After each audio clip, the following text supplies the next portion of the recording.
welcome to the podcast, and we are at Capestance Motoring Mondays. So the idea with this is to have a weekly talk about all things motoring. Yeah. And our lovely guest today is Jason BoostSA. So I say Jason Williams, rather, the full name, right? I don't know, because if you say Jason Williams, people will be like, who's this guy? Yeah. People are just, Yeah, that's just rolled off my tongue. Yeah, And yeah. I have it on my thing here, Jason Williams, BoostSA. That's how, if ever I'm at a track or motorsport event, and it's the boost, it's no Jason. Yeah, People don't like, even know. who's Jason? Yeah, have no idea, no idea. And then the next question is, did you have a chip roll today? That's the next question. Yeah, of You know, course. so yeah, because So- Jason Boost is fine. At the end of the vlog, we're going to be doing a giveaway. So everybody must stick there till the end. Yeah. And let's get into it. Let's go.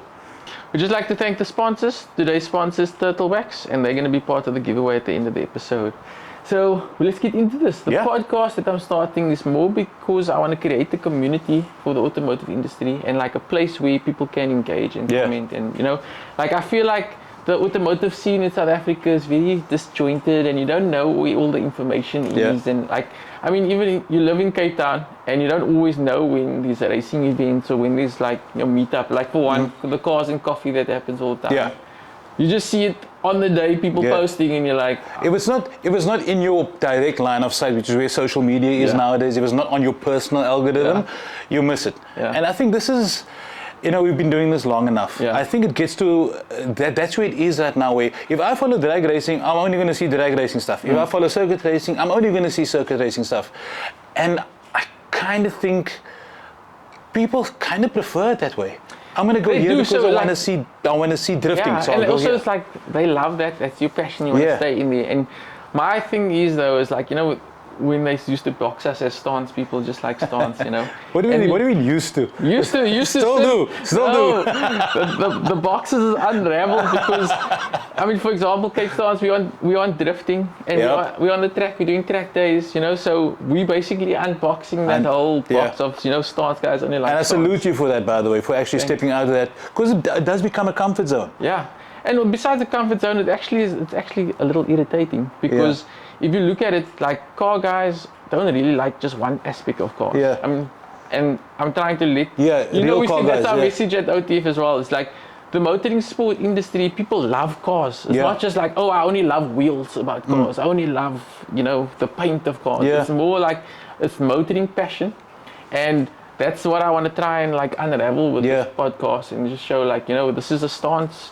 brand, but we love all things cars, all 100%. things motoring, and obviously none other than Mr. BoostSA. We have to have him here to represent the motorsport industry as well. Thank you. And this is like, it's almost like an analogy of that union of the different spheres of the motorsport industry. Yeah. So for BoostSA and what you're feeling now, and what you've probably always been feeling, yes, stance is sort of, call it your base. That's where it all started out. That's where everything exploded. But as a petrol head, as someone that likes cars, right?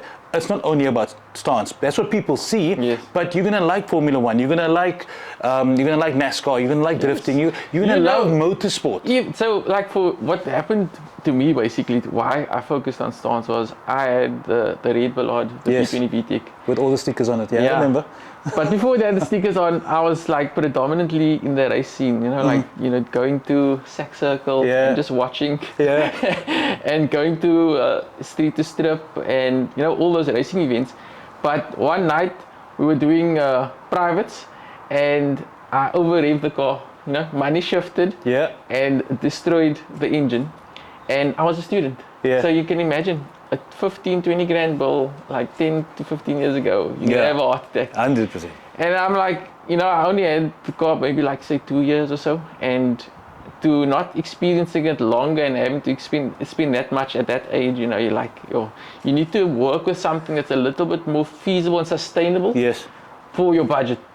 So then I was like, stance, if you're going to fit coilovers, you're just about swapping wheels, and when you buy wheels, you can sell it, and that funds that you get back, you put into another set of wheels. So it's kind of like a smart way of enjoying. This is more sustainable. I can walk this road without murdering my bank account. Yes. And obviously you don't know when you're getting money, when you're hustling as a student. So you needed that kind of stability. And that's basically what pushed me to be more stance orientated with that peace of mind and like stability. And only now, like after, growing older and earning a bit more money than back then, I was more comfortable to be like, okay, let's take the risk to go back into the motorsport industry and start racing. That's when we started doing the drifting and the donuts with the E36s, because ultimately that's always been in me. Yeah. But my budget didn't allow for it. So, but just because I was focusing on the stance thing. But when you got into, and you started focusing on the stance scene, and you're thinking about since 2011, and you're thinking about, I blew that engine was going to cost 20 grand, and then you realize, so those 3-piece splits, how much are those? Oh. So that's another story for another day. And obviously that's where the reps fit into the game, stepping stones into the real wheels. So that's that.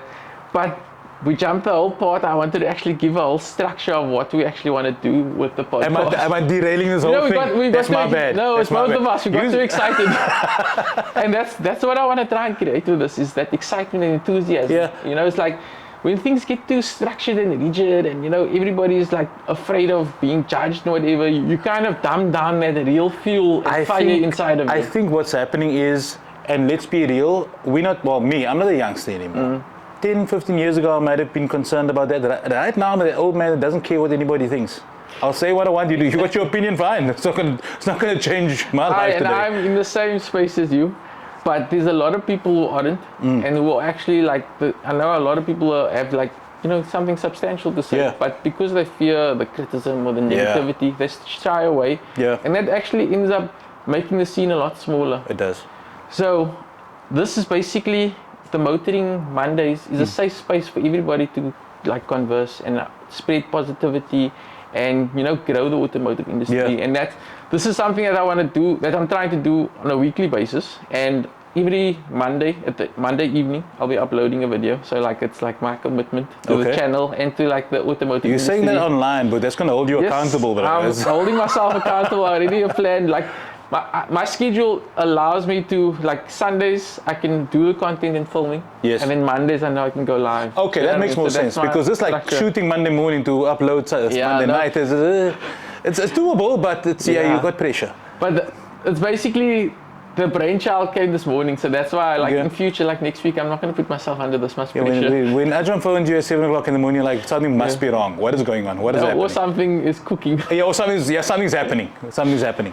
So what we're going to be doing on it, seeing that it's going to be a weekly basis, we're going to talk about what happened in the previous week, what happened on the weekend, what happened during and what's going to happen in this week coming up. Let's see if I can remember anything past yesterday and tomorrow. Yeah, no, so that's why, that's why I'm trying to get you here, so maybe you can remind me about things that you forget, because when it gets to Monday and life kicks in, you're like, what happened? Luckily, there were some sources this weekend, so we can get into that. Okay, so, let's talk about that. So what happened last week? What's the first thing on your head that happened last week? Well, last week I was shooting something else, so it wasn't motorsport orientated. But past weekend, so the biggest, closest thing was Extreme Supercars and Extreme Festival. Yeah, you posted on the grid, right? Yeah, so on the grid, so with... you can talk a little bit of that background on the grid is? Quick background. So this is what we were talking about earlier on, where algorithms rule our lives nowadays, right? BoostSA has always been drag racing, stance, spinning, that kind of genre. So I'd post a picture years ago. I'd post a picture of guys at drags. Tons of views, tons of comments, tons of engagement, awesome stuff. Then I would post a 6 million rand supercar, tearing it up, doing 280 kilometers down this 30 Killarney. Nobody would care, And you just realize that people aren't here to see that, and that's okay. People come to see these things. So I started on the grid just to have specifically circuit type racing. It's a much smaller audience. It's a different niche, but that's what on the grid is. But and the reason why I also want to push on it is because we also been on the track last year. But so surprising how there's a lack of support for the track. It's weird over there.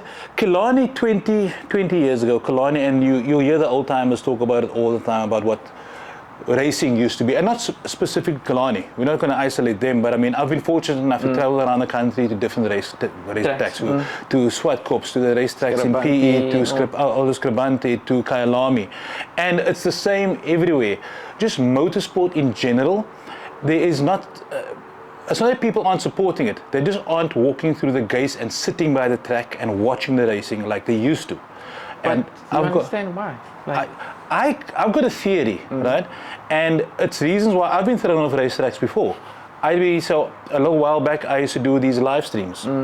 I would sit up at the start line and just film the drag racing, and then I would talk. The same way the commentators talking, I'm talking to the people watching it, and it was amazing. I had a lot of fun doing it, and a lot of people would watch it. But then the facility owner comes knocking at your door and literally asking for, listen, we want to see your stats. How many people watch your video? Because since you've been live streaming, less people have been coming to the events. really?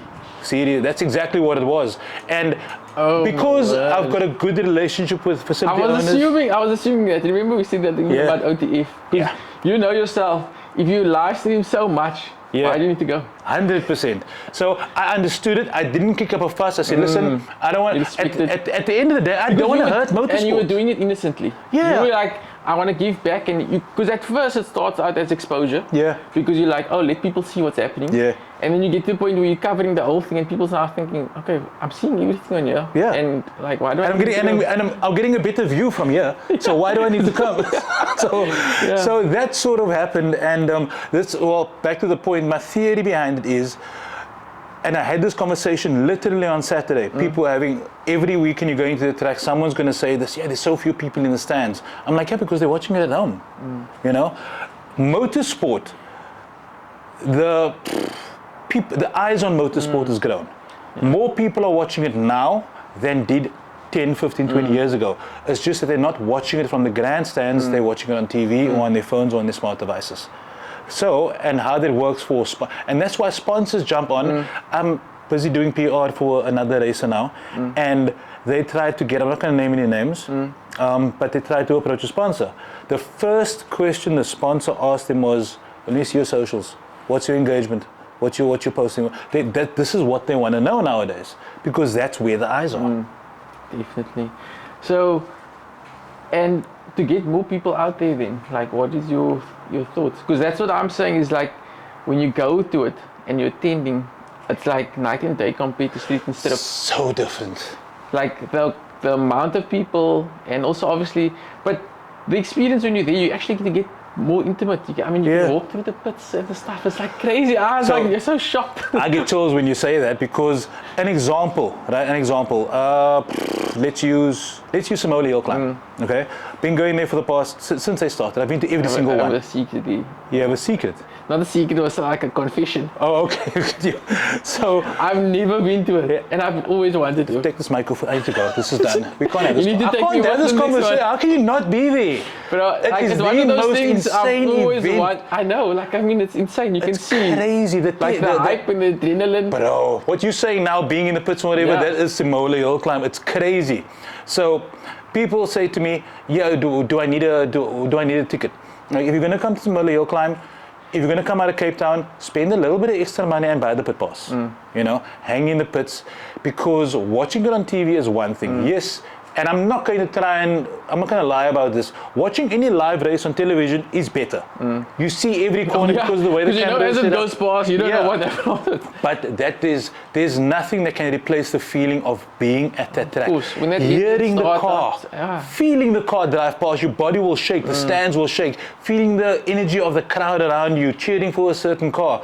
And this is anything from drag racing at street to strip, all the way up to fully fledged circuit racing. The atmosphere at the racetrack is just something different. Yeah. So, and that inspired me also now to push on the builds. Before that, I was like, obviously, I hate just spectating. Yeah. It's like, for me, it's boring. Yeah. And I can understand that, but the spectating pushed me to actually do a build, like the E36, and get more seat time in and that. And afterwards, it's like difficult to get other people on board, and so that's like part of this whole talk here now. It's like to encourage people to be more like at the track days, and basically even our friend circle to race on track with people it's like really like one of the best experiences. And easy ways to get involved with it. And this is not me plugging anybody, but if you go to we're talking Cape Town stuff, we're talking Killarney. Yes, the track days. So they got open. Streetcar track days. Streetcar track days. You can literally take your car and go race it around the racetrack. And they've got a certain amount of rules, and they set you out at a certain time.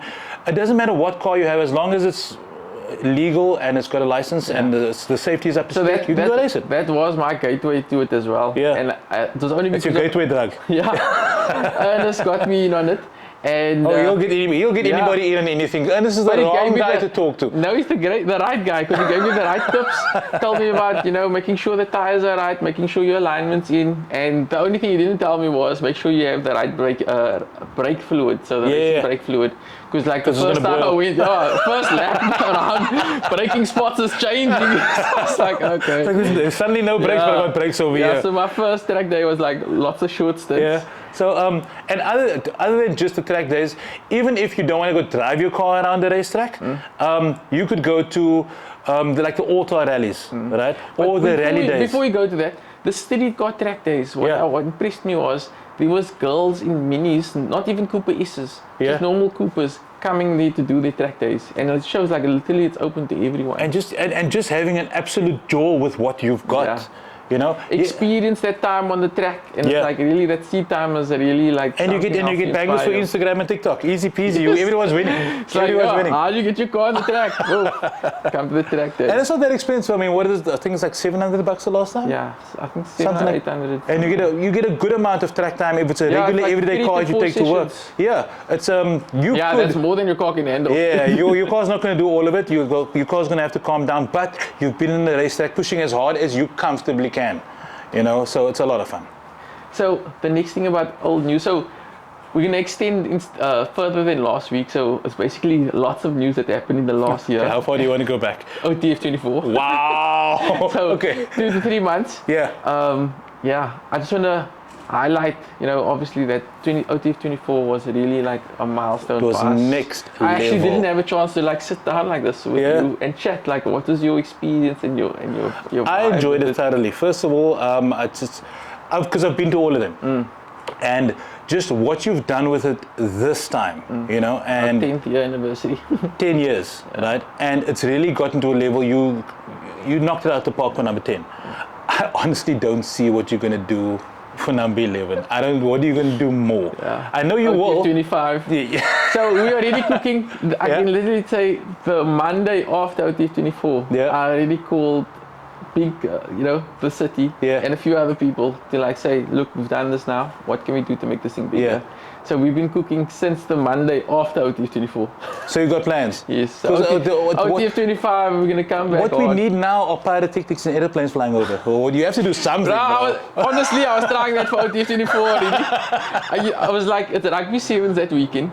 Can't we get SAF to do the flyloover over crazy. Over CTICC? I was, the admin was so hectic, I didn't have a chance to even contact SAF and, to even try it. Listen, I don't think people realize that because being from an event organizer and a promoter, people don't realize the amount of madness that goes on getting this going, especially when you're working with the city. Yeah. The city, because the city they don't give you a pass. CTICC, it's like when you're working with big institutions, they've got lots of red tape. Yep. We used to hosting events in a film studio and whatever. They just like, if you pay us the money, anything goes. Yeah, pretty much. Yeah, and so from that wilding out to literally having to tick all the legalities and bylaws, it was literally people don't see that nightmare, because they only really onboarded us in June last year. So from June until December, it was back and forth of red tape and like making sure the bylaws are compliant and safety, health and safety. It was a nightmare. Like literally, I couldn't even imagine it going any worse. Yeah. So an example is just Drift City. Yes. One of these. So I was also going to touch on that, and like, are you saying like people don't understand the strain and things in the back end? The amount of pressure, the amount of hospital visits because you had a stroke and all sorts of madness. So, and Gary's definitely one of the next people we're going to have on here as well. Oh no, you'll break it down, but just as a quick example about things that the city says, and not only Drift City, any event for that matter, a thing like wind, right? You'll feel today it's a little bit of a breeze, right? City will tell you can't have this event, and you'll say, but why? It's only a little breeze, Yeah, because the structure, whatever. So but this wind is never going to move this grandstand. Yeah, but you know what this wind is going to move? It's going to move that umbrella. It's going to fly through the crowd and hit the child in the eye. Punctures, done. Punctures someone's eye. Done. It's something that we think it's small, But that means, and the city does not want that on their neck, and you don't want a lawsuit on your neck, so that's what it is. The health and safety regulations that they implement are crazy. I mean, the fact that we had a crane there was like, we had a hoisted car. Is this car hanging over the highway? Yeah. Okay, where's the safety officer? So, and the safety officer like, was, no. I mean, I couldn't explain that to a lot of people, but the city literally came there to like show, you know, we're not going to allow this thing to roll until everything is clear. Yeah. And they stalled the event by an hour. Yeah. And you know, we had so many angry people. I had like a 100%. 5 to 10 angry emails afterwards saying they came from so far and had to wait for an hour. And I'm like, you know, literally had to apologize to everyone. I think that's just something you have to, as an event organizer, regardless of how well the event goes, you're always going to have unhappy somebody for some reason, and that's just the way it be. You can do the best you possibly can and apologize after the fact. As long as your intentions are pure and it's in the right place and you're following the rules. There's going to be things out of your control 100%. that you just can't explain. Okay, so yeah, basically in the next, I had a very crazy past few months after that. Yeah. You know, I'm just my wife experienced cancer in February, and this last month literally derailed my plans. And our plan was to have at the end of February the OTF after video out. Yeah. So that's I mean, other than the 500 videos that are out there already. Yeah. So there's some good stuff that came out. Definitely. There's some good stuff. It's definitely been covered, but what I'm going to give is back into it. You know, so the after video. Oh yeah. The after video, we're stuff. going to do a bit of background. Yeah. So the pre-video shoots they did, like of the classic cars and the motorbikes and what the experience. Also a little bit of background of the CTICC and the red tape, and put that all in one video so that you can have a whole experience of it. Because what you've seen online is basically just the event, and the back into that there's so much more I can tell to give it more substance and what we want to try and achieve. You see, I think you and I have gotten. I think as we've gotten older, we used to be all about bangers. Get that banger shot, and that's all we need. Now, put the track on it. 100%. Now. Okay, so what's the story here? Yeah. What's the story? Who circled? Who worked till 3 o'clock in the morning? Exactly. Why is this car not driving? Yes. We got why is this car in the air? Yeah. I'm about stories now. Yeah. You know, I've gotten over that. Just the movie is about the story. I want it to be a slightly documentary style type of thing, so that's why we're taking a little bit longer. That is my jam. And because there were so many of the movies already, we don't feel like we need to rush it. Yeah. And you know, I mean, you can see like H2O with the big international automotive events, sometimes 7 to 10 months later, they only drop the after movie. Yep. And because it takes that long to put it together. Documentaries aren't easy, people. Yes. And it's once off. Yeah. Like, I don't want to just rush it, spend a month or two on it and like drop it. Yeah. And then you feel like, oh, you could have said more, could have done more. Yeah. You know, so I'm planning like say 3 to 4 months after OTF for us to release the after movie. So yeah. Basically, in the next 2 to 3 months. Well, let's just put these guys on game quickly. So, basically, what you're doing now, you know, Ken Block's with BoostSA Soul Gymkhana series. He went up to, I think it was Gymkhana 10. Yeah. Number 1 blew up, and it was just every time they did it. Second one was a bit more extreme. Third one, and it just went up and up and up, and it was crazy. But that's what majority of people watch, and it's what they see. Yes. You know, and sponsors love it. It's an awesome thing. It's got millions of views. But they dropped a couple of years ago. What was it called? I think Gymkhana Grid Files or something. What it is, it's a series, I think 20 to 30 minute episodes on Amazon Prime, where from Gymkhana 1, they had people, they're shooting Gymkhana, but you shoot us shooting Gymkhana. They had a documentary behind the scenes, filming all the behind the scenes. Prepping shots, the making of it, putting shots together. Why we can't use this? Shot was filmed. Yeah, it was raining. We couldn't film here today. We couldn't do this. That bridge fell down, so we can't do the stunt over here. Oh no, we're behind schedule. Through the entire 10, right? And that to me is absolute gold, because you've seen the Gymkhanas, and it's made such an impact on your life. And so much, like now you can see the back into how it came to be. Yeah. I mean, there's one shot I'll never remember. Can't be a good the shot. One shot I'll never forget in one of the Gymkhanas. where there was literally like a 360 around the car. The GoPro array, I know the shot you're talking when the about. car was launched in the air, Bro! and it just went and you're like, what the hell? Mind blown. It was crazy. And like GoPros are like, how many GoPros? All of them. There was like all of them. 200 GoPros sit in an orbital fashion, and they were all filming simultaneously. And literally at that moment, they literally screenshotted that from every angle and played it after each other and created that shot. And I was like, who would have thought? All of that set up for what's literally 3 seconds for the most. It's a whole day of shooting all these things for a shot, but that shot sticks. You can still remember it. Yeah, and I would have never known. I would have taken so many cameras for it to have happened. But I think and that's basically what we're trying to do here is like give it back into all of that and give behind the scenes to everything that's happening in Cape Town or even South Africa, the automotive industry. Oh, got all the behind the scenes, bro. Yes. Got so much behind the scenes. How much smoke do you want? Yeah, all of it, all of it. Okay, so the next thing we're going to talk about is Campfest that happened in February. Oh yeah. You know what Campfest is? No, Tarek, I don't know what Campfest is. Wow. Yeah, I know it well. So now this is something I've never been. You've never been to hill climb. I've never been to Campfest ever. So I've been to Campfest. I went to Campfest with the Golf 6. Yes, you did. Yeah, I entered, and that year I won Best Air Ride and Best Mark 6. So nice. It was like 2015, memorable for me. And it's obviously the biggest VW gathering event in South Absolutely. Africa. And the reason why I talk about it is Sanjay Premalal. Yeah. The guy who won Best of Show at OTF 24. With his Porsche.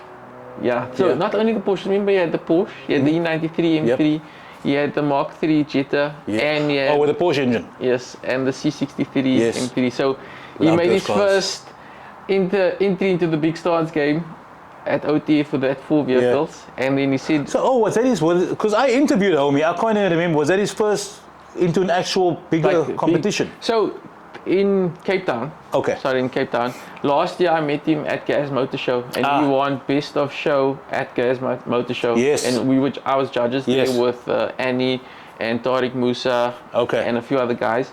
So I met him there, and then I invited him to OTF because the idea with OTF was, I'm more back into OTF, is that the best of every event, large event, to be hosted at OTF to kind of showcase the best of all events throughout the year and have them all under one roof.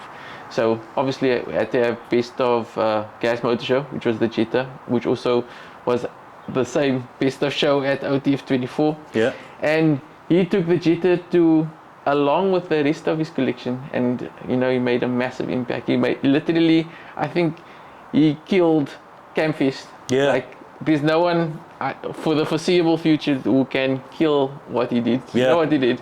Yeah. No.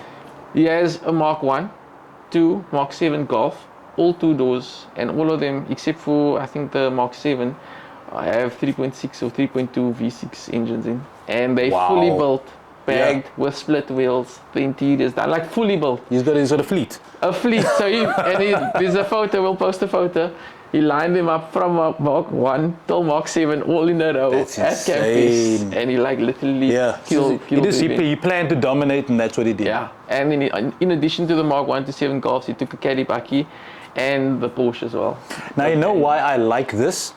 He's now set a bar. Yeah. The same way with OTF, you've set a bar. Yeah. But this is the idea with why competition is healthy amongst promoters, amongst competitors, because everybody else is now looking, oh, I need to beat that. Yeah. So now that's the bar. Yeah. So next year, either he maintains it and he wins again because he set the bar and nobody could come close, or somebody beats him, which means we all win and we see something better than the last time. And knowing him, he's gonna try and change it up because he's also the type of person that like is gonna get bored of doing. He's not gonna do the same thing next year. So it's the curiosity. But to see what you also can't backpedal. This is where you're at, bro. You gotta get better now. You can do more, but better than what you did last time. There's like, for me, there's a scary line between the two because you can possibly be like, I can't do any better, and then they don't show. Yeah. So that's like the scary void of like when you reach that point in the industry of like, the peak. Yeah. Where do you go from there? Also, So- it's also, it's like, yes, so the judges' criteria, they judge according to certain things. But a lot of it is like where drifting was stuck a while ago. A lot of it is sort of, yes, you get points for how much angle, how much smoke, how much, but a lot of it comes down to style points. And what's stylish to you is not necessarily stylish to me. Yeah, And beautiful. that's where things change. I love that. That's Yeah. beautiful. Because you think, okay, they nailed all of it, but now you can finesse it with even more. So Yeah. like you're at the point, even though the bar was set so high, it maybe seems a little bit unobtainable. Yeah. But the bar can be even set even higher and tuned even better with like different Do you combinations. remember, what is it called again, at the Good Hope Center, Lord of the Bling? Yes. So And street mods. Street Mods, all those shows. Back then it wasn't, back then the air game wasn't as big as it is now, right? Yeah, there was like a handful of There was a cars, handful of guys, but back then it was more about hard mods. Doors, my doors go taking up. us way back. Yeah, I was going like 2 months. You go. But what was it's winning cool. shows then is not so much about only your car, because your car got a fish tank in. Oh, my car also got a fish tank in, but I got. So you're saying you're going back there? Or? That's, I don't know. Listen. They were doing it in that one television show. But what was cool about those events is that it wasn't now only your car, right? Some of the winning cars or the winning bulls out there literally put in a small show within their section. So they had guys and girls walking around in boxing gear with boxing belts and whatever, They put on and a they had a display. theme. Yeah. Theme. It was So like it wasn't just about the car; it was about a lifestyle. Like it was what about a extra thing. can we do now? 100%. Like So portray that whole visual. Yeah. Like sometimes you have like this image in your mind of like, oh, you're an anime racer or something in there. Yeah. But like for example, the one person I think who envisages that is the Grinch. yeah. That guy comes with a green car and he wears a green Grinch outfit in the heat. Yeah. And he'll sit there all That's dedication, day, bro. That's dedication. So that, and I admire that, and that's why I'm giving him the accolades of it, is because it's like, I mean, it takes dedication and like course. that inspiration to really like do those kind of things, and it's cool. It's fun to see. It's like on circuit racing. Some of the guys are just with like BMW Car Club series or whatever, and I just messed with a couple of the guys. It's racing, so the idea is obviously to win, right? You know, but with like we were talking about these stands, he might not win the competition, but people are going to talk. Like we're talking about him now Definitely. because of what he did something special. So I say to the guys in the racing, I said, listen here, you're not going to win, no? So when you come around turn 3, go full lock sideways, make bunches of smoke, get bangers for Instagram, and your car's going to get spoken about. It's about the Yeah, gram. definitely. Nowadays, you got to make a splash on social media. You don't have to win, but you will get talked Do about. something exciting. Yeah. Okay, so the next thing here, something that's happening this week, Formula One. It's the season debut, Melbourne. It's the one thing I want to note is Ferrari. Yeah. Marketing skills. That's I mean, insane. It's insanely Like good before skills. that, Marketing department needs an Their extra gold star. This strategy knocked it out the park. Like I 100%. couldn't see them do anything better than Yeah. they did. I mean, literally the first photo Hamilton posted, most liked photo on Yep. Instagram history or Yep. F1 history. They are so smart with their Crazy. marketing because, look, at the end of the day, money does play a role, you know, and In creativity. what way? So In this regard. I can't go work for Ferrari as a marketing guy, right? Because I'm not that good. But the guy that is that good is stupidly expensive, and Ferrari has to pay that guy. Marketing, the best marketing costs money. Look, on that note, right, you can also see, I mean, even this, like the other Formula One teams, all of them are spending huge bucks, but doesn't mean that they're all going to be in the top 10. You know what I mean? So 100%. what I'm saying there is money isn't always going to make it cool. So like, for It example, helps. Carlos It helps. Sainz wins to Williams, Yeah. and there wasn't any hype there. He was literally his own social media. Williams, their budget needs to And- go into their car, but they haven't got money to spend on No, Facebook but and if you look Instagram. at the times Carlos is doing, he's beating Leclerc and I am Hamilton. so, listen, not only in that because car that's Not only because the team underrated. is my namesake, right? But when Carlos went over, other than I think it had to happen, right? One driver had to go for Lewis to go in there. Lewis needs to, if he wins his 8th in Ferrari, first of all, going to Ferrari is what every single Formula One driver Dream. wants to do. Dream. And that's where you want to be. Whether I win or not, I drove for Ferrari. I was thinking the Class. same thing. I mean, the fact that he made it as like even, it's like the first non-white Yeah. driver Big and deal. racing for Ferrari, and also that it doesn't matter after that. He's already made so many championships. Exactly. The fact that he's there, I'm just happy to see him. That's a bucket list item. Right? It's just a cherry on top if he does. But poor Carlos had to be the one that had to exit, so he got the short end of that stick. I really, just for the sake of, I wouldn't say he's the underdog, but where he's at, I really, really want to see him perform well at Williams and bring them to... Have you seen the testing? Well, I saw the testing. He's already doing it. So. Testing and race pace are different things. No, for sure. We're going to see what happens. But if they can manage to maintain, right, it's going to be so good seeing him at the top of mid-pack. Yeah. You know, he's never going to box up front there with he'll probably fight with Alonso and Aston Martin and those guys. I don't see him being up there with McLaren and Ferrari and Mercedes. Yeah, no, of course. You know, but he'll be in the top, like from 7 onwards. Yeah, if he's in the points, like it's somewhere anywhere under 10 and it's consistent, I'm going to be super happy for that guy. Definitely. And also, I think he's getting the love he deserves. So that's quite cool. Yeah, well, I hope so. It's early days, so we'll see what happens. So I basically want to wrap it up now. I think we've got a decent amount of content out of that. And what we want to create with this podcast is a community of like-minded enthusiasts. And you guys can feel free to comment down below any topics you want us to talk about next week, or anything we felt like we should include. And make it a space where you can also, if you are an event organizer and you feel like your event is not getting enough traction, or if you just want to share it on this platform, post it down below. Because what I'm experiencing is, like we said earlier, there's like a bottleneck where social media's algorithm is just throwing out what you want to see. And what I want to see on the platform is all things motoring that's happening this week coming. So if there's Cars and Coffee, there's Kilani, and basically have somewhat, down there in the comments, everything that's happening this week. And we're going to basically not have an excuse to say, I didn't know about this. It's like you come and check the podcast, go through the comments, you'll see everything that's going to be happening this week, because the person who's hosting it, or someone who's interested in, that knows about it, like maybe it's a little subculture, post about it and let the automotive... It's like a one-stop shop for everything motoring. Yeah, we want the automotive industry in South Africa to grow. Something that you missed out, sorry. Go for it. You wanted to talk about weekend past. Yes. And what happened with the extreme supercars. Yes, you can give us a little... We actually missed out on that a little bit. So the reason I bring it up now, because it's close to my heart. Yeah, because we went on the grid, that's why. I think so, yeah. We didn't get to the rest of it. The short story. So extreme supercars has been around for a long time. Basically, extreme supercars. So what extreme supercars is, it's mainly GT cars and production cars, saloons above a certain... Is it national or just Cape Town? It's just Cape Town. Okay. So Extreme Supercars is a series that was hosted and created by Swartkops Raceway. And basically, they've, like any other race car series, they've got Class A, B, C, D, E, GT cars and production cars from a certain date. You're making the story long now. Am I? Yeah, it's not a short story. That's very detailed. They had a certain amount of rules, but the A+ class was make your car as fast as you can and come and race it, right? That was where it was. That was the start of the whole thing. That was basically where it was. And no limits, or just the classing basically. Just the classing, like go as fast as you can. That was A+. And the classing, sorry, just so you can understand, the classing is per horsepower or expense of the car? Or? Per lap time. Per lap time. Oh, your speed. Yeah, your speed. So in A+ class, one of the drivers was Franco Scrivanti Racing. And they've got that Porsche. He's been doing it for years. Since they built that Porsche specifically for this race, saying, "Oh, there's an A+, I can do whatever I want and go as fast as I want. Let's go," and they built the car for it. And that's how it's been over all the years.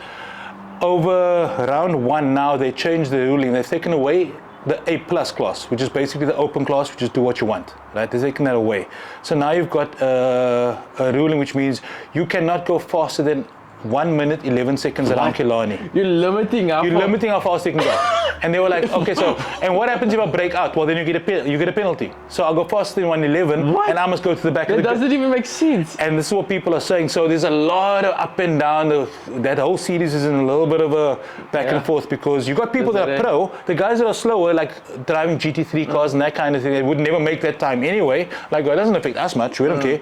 And but the guys that can do it, because now you've got a home-built Porsche beating Lamborghinis and McLarens and But that's so weird. race cars. That would sound like that's the point of the A+ class. That's and they took it away. So there's a lot of behind the scenes which I can't mention. I was gonna say that sounds like crazy. there's an agenda. So that's I was like, I didn't say that. I never said it. I'm from a layperson that doesn't know anything about it. Yeah. So it's going to be a season. It's going to be a series to watch just for the ups and downs, right? But locally, get to Killarney, watch the racing there. We've got the BMW Car Club series. That's something that started end of last year. We'll be posting all of that. Like what I have the schedule now that I've been part of, like the track days and stuff. I've got the whole calendar of the Killarney events, and I was like, why didn't they just post this? Like, well, they do post it, you just don't see it. Yeah, so okay, I don't see it, but it's literally a calendar of all the events throughout the year, a nice like Excel spreadsheet, and it looks beautiful, and you can like which I saved on my phone, and Lali's F1 Motorsport, and has printed them out this week. And we'll post it down in the comments so everybody can see the Killarney events. And you can. When are you going to come race this video of yours on the track? So this one, there's still a lot of maintenance to do, and I'm busy working on my launch for the YouTube because I've had it since April. Oh, I'm sorry. When you say you're working on the launch, I thought you meant the launch of the car. You're working on your launch. No. Oh, okay. No. Okay. Excuse the My pun. bad. But it's like it's been a dream car. Yeah. And I just overthought the launch of the video since April last year, basically, because I've shot the vlog like 2 to 3 times, and I'm just like, this isn't perfect. Cancel. And I'm just like, got that point where things don't need to be perfect. You just need to do it and get it out there, and that's why I told you like this morning, I'm not going to overthink this. We're going to just do this. We're not going to like say, oh, cut here, cut there. No, you're going to do it in editing, so good luck. No, I'm not going to. I'm going to let this thing go raw. I'm literally just going to cut between the angles. Okay. But I want it to be raw and like that conversation for people to it's like this is fun. It's like interactive, and I don't want to overthink it. This will be the conversation you and I would have had without this around. Exactly. And that's what's like about it. So, and now giving it basically some life online to let other people also include in that conversation. And that's the whole point of this podcast. So we're gonna wrap it up now because I was supposed to set the timer for 25 minutes so that we know, and I know we've gone past that. I think we're around like 45 minutes. But so to wrap it up, the weekly giveaway, we're giving away a free car wash and machine polish at our Capestance Plumstead, and that's sponsored by Turtlewax. We'll be using Turtlewax. So all you need to do is just like the video, comment down below. You can even just say what's your favorite Turtlewax product, or just why your car needs a wax. And we'll choose someone on Thursday at 8 p.m. We'll announce in the comments down below and on our social media who's the winner of that competition, that giveaway. That's pretty awesome. Yeah, and we're going to be doing it every week. So at bare minimum, we're going to be giving away a car wash and a wax at Capestance Plumstead. But if anybody is interested in having the brand being pushed, you're more than welcome to reach out to us, and we can make it happen. So yeah, guys, thank you guys for tuning. And hope you this fuels your motoring passion until next Monday. You got a tagline. Let's go. Well done. Shot, guys. Cheers, guys. Beautiful. Shot, homie. Thank you. Perfect. The timing was good. Let's see how long it was. Okay, that camera didn't record. Didn't record? So you've only got the one angle? Yeah. Been there before. Anyways, we're starting.